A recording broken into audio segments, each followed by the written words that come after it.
have yet to make an arrest. Well, there's an annual 4th of July gathering at Congressional Cemetery honoring Elbridge Gerry, a signer of the Declaration of Independence.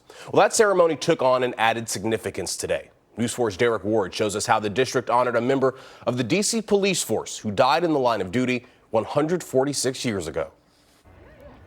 For the past 68 years, the D.C. Society of the Sons of the American Revolution have gathered at Congressional Cemetery on July 4th. They inducted new members, tracing their lineage to the formation of the country. And this year, they also honored someone who was part of a local revolution of sorts. A recipient by the name of Officer Robert Fleet.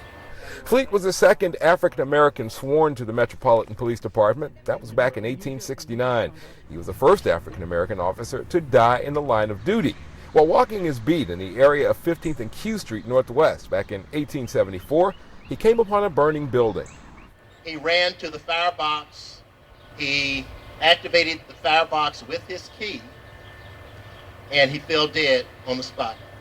Fleet was never recognized for his service and sacrifice. Even his descendants knew little about it.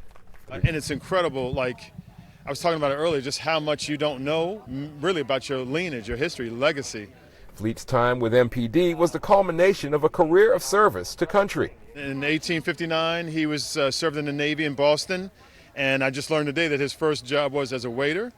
While no pictures of Fleet can be found, registrations and roll books show that in 1863 he'd enlisted in a Union Army Colored Troop Regiment.